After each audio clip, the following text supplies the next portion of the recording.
月14日，印度尼西亚首都雅加达中国大使馆外发生示威游行活动，由伊斯兰学生联盟支持的数十名学生组织了此次集会活动，其声称中国在迫害穆斯林、剥夺维吾尔人的人权，要求抵制北京冬奥会。另一方面，丹麦周五宣布将不派官方代表团出席下月举行的北京冬季奥运会。丹麦外交部长在声明中说，丹麦非常关注中国的人权状况，这不是秘密，政府已决定不派官方代表出席北京冬奥会。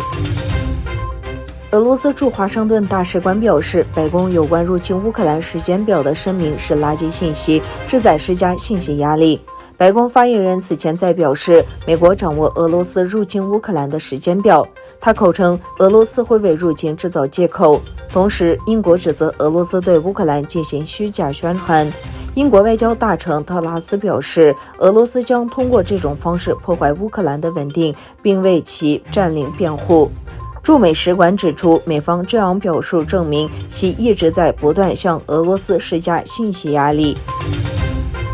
朝鲜在美国总统拜登的制裁决定后，从列车上试射了弹道导弹。据报道，朝鲜14日在射击演习中再次试射2枚铁路机动战术导弹。朝中社报道，朝鲜应对日前的导弹测试而实施新制裁的美国发出一份警告声明，称如果美国继续其对抗立场，将进行更为强烈和更公开的行动。数小时后，朝鲜从列车上试射了弹道导弹。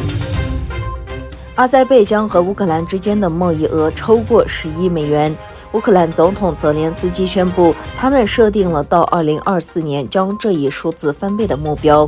乌克兰总统费拉基米尔·泽连斯基在基普马林斯基馆会见了阿塞拜疆总统伊里哈姆·阿里耶夫，两国在能源、农业和土地领域签署了谅解备忘录。会见后，两国领导人举行了联合新闻发布会。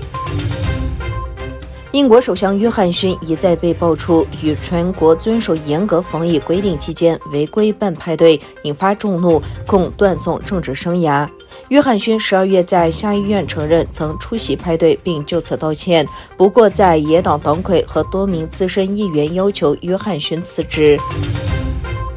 俄罗斯外长拉夫罗夫在年度记者会上谈到，西方在包括乌克兰在内俄边界附近的哪些行为是莫斯科无法接受。他说，我们坚决不能接受北约直接出现在我国边界周围，尤其是考虑到乌克兰领导层无论前任还是现任奉行的方针，这是真正的红线，他们知道这一点。